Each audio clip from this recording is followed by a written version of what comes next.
Hello दोस्तों, Krishna education YouTube channel पर आप सभी का स्वागत है। आज हम सीख रहे हैं अनुपात के सवाल। तो हमारे चैनल को लाइक, सब्सक्राइब और शेयर जरूर कीजिए। अभी हम बेसिक लेवल से धीरे धीरे एडवांस की तरफ जाएंगे, तो आप लगातार हमारे साथ सीखते रहिए। मंजिल ने हौसला से कहा तेरे बस की बात नहीं। मंजिल ने हौसला से कहा तेरे बस की बात नहीं। हौसला ने भी आंखें में आंखें डाल के बोला चल जुट्टी तेरी इतनी औकात नहीं। तो उसकी मंजिल को उसकी औकात दिखाना है, तो आपको लगातार सीखते रहना है और धीरे धीरे सीखते सीखते हम बेसिक से एडवांस की तरफ जा रहे हैं। तो अब थोड़े सवाल थोड़े से कठिन आ सकते हैं, मगर आपको समझना है। समझने के बाद कोई सवाल कठिन नहीं होता है, क्योंकि नहीं समझेंगे तब तक हर सवाल कठिन है। तो आपको सिर्फ लगातार सीखते रहना। मैं आपको बेसिक से एडवांस की तरफ ले जा रहा हूँ, तो आप सीखते रहिए। जैसे ये सवाल दिया है कि 900 रुपए ए, बी तथा सी में इस तरह विभाजित करते हैं कि ए का 1/2 बराबर बी का 1/3 बराबर सी का 1/4 है। तो प्रत्येक की राशि ज्ञात करो। तो आप ऐसे सवालों को कैसे करना है? ए का बोला है ए गुणा 1/2 बराबर बी गुणा 1/3 बराबर सी गुणा 1/4।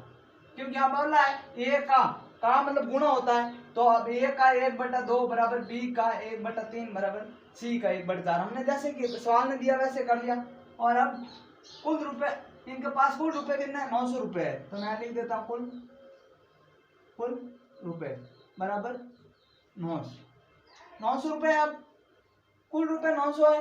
तो अब ये बोल रहा है a/2 और अब तो हम इसके बराबर k मान लेते हैं, यानी एक अनिश्चित संख्या मान लेते हैं। अब नेता मान लिया हमने k माना। तो अब क्या करना है आपको? अब जैसे एक संख्या का माना, जैसे a है तो a गुणा 1/2 बराबर k है। ठीक है। तो अब ये बट्टा में है, 1/2 है, जो यहाँ गुणा में उस तरफ भाग में चले जाएंगे। तो यहाँ आ जाएंगे a बराबर k गुणा 2/1। और 1 का जब 2 भाग देंगे या k में भाग देंगे कोई फर्क नहीं पड़ेगा। तो 2k हो जाएगा। 2 × k बराबर a बराबर 2k हो गया। a बराबर 2k हो गया। आप क्योंकि यहाँ पर गुणा में है, यहाँ भाग में है 2, तो उस तरफ गए गुणा में हो गए। तो आप k 2k हो गए। इसी तरह b का हो जाएगा 3k और c का हो जाएगा 4k। तो मैं लिख देता हूँ a, b और c लिख दिया। अब a का कितना है? 2k। ठीक है। अब k कैसा है अभी बताया था मैंने, 3k और 4k। अब k से k कट गए सब में। अब जब जोड़ा इनको 2 3 5 और 3 9, हमारे हिसाब से कुल कितना है? 9 है। और वो बोल रहे हैं 900 रुपए 900 है। तो अब a की वैल्यू 9 एकम 9 यानी 100 आ गई। गुणा में 100 आ गए। तो अब a की वैल्यू आ गई 100 रुपए। a की वैल्यू 100 रुपए। तो अब हमें तीनों की ज्ञात करना है। तो 2 × 100 बराबर 200, 3 × 100 बराबर 300 और 4 × 100 बराबर 4। यानी कि प्रत्येक की राशि कितनी है? a की 200, b की 300 और c की 400। अब कैसे किया एक बार और देख ले, आप आराम से समझ ले। जैसे ये बोला है कि 900 रुपए एबीसी में इस तरह विभाजित करना है। a का 1/2 का अर्थ होता है गुणा। तो a गुणा 1/2 बराबर है b गुणा 1/3 बराबर c गुणा 1/4 बराबर है। तो हमने नियतांक k माना।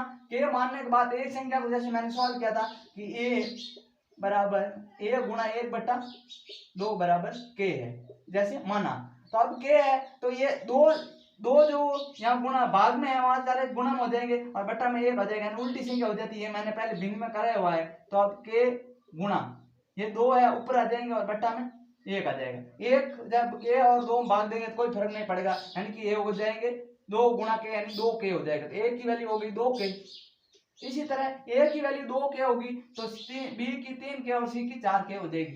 अब हमारे हिसाब से k से k हम तीनों काट दिया और 2 3 5 और 4 9 हुए। हमारे हिसाब से 9 है कुल। वो बोले 900 रुपए। तो 9 की वैल्यू 900 रुपए, तो 1 की वैल्यू 100 रुपए आ गई। तो आप 2 से गुणा किया 100 को 200 रुपए आ गए, 3 को गुणा किया 300 और 4 का गुणा 400, यानी हमारा आंसर आ गया 200 300 और 400। अब इसी तरह हम अगला सवाल लेते हैं। अगले सवाल में क्या दिया हुआ है?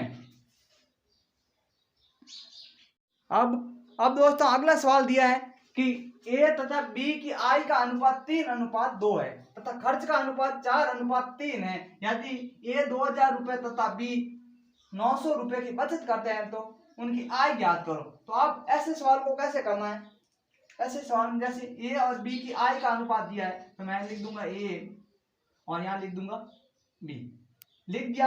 अब इनकी आय कितनी है, इनकी आय कितनी है 3:2, तो यहाँ लिख दूंगा 3:2। अब इनका खर्च का अनुपात कितना है,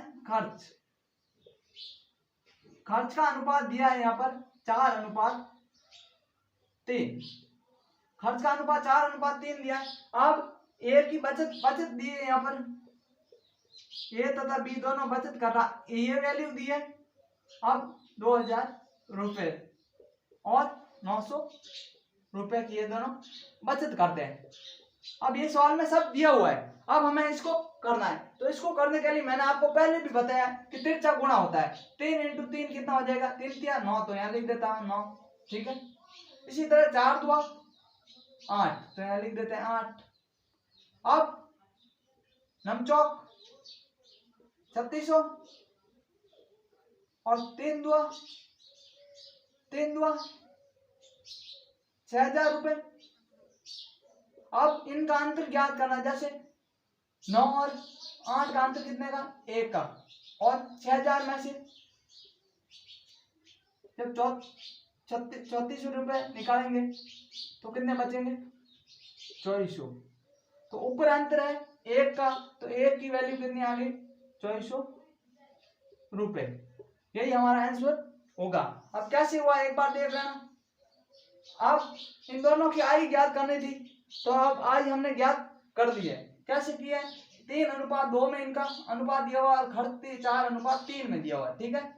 तो अब हमें इसे तिरछा गुणा किया है सीधा, 3 × 9, 4 × 4 = 8, यानी 9 8 हो गया। अब इसी तरह नमचौक 3600 रुपए और 3 × 2 = 6000 रुपए हो गया।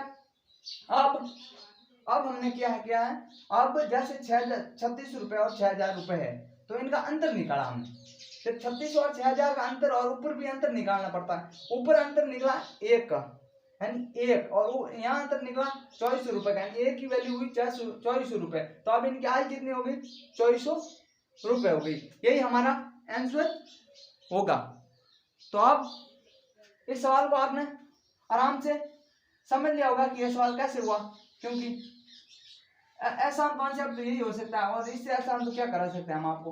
तो अब आज हम इतना ही पढ़ेंगे और कल इससे बेस्ट सवाल लेकर आएंगे। तो आप कमेंट बॉक्स में जाके जरूर बताएं आपको क्लास कैसी लग रही है, जिससे हम मोटिवेट होते रहे और आपके लिए लगातार क्लासें बनाते रहे। और लाइक, शेयर और सब्सक्राइब तो जरूर कीजिए। थैंक यू दोस्तों।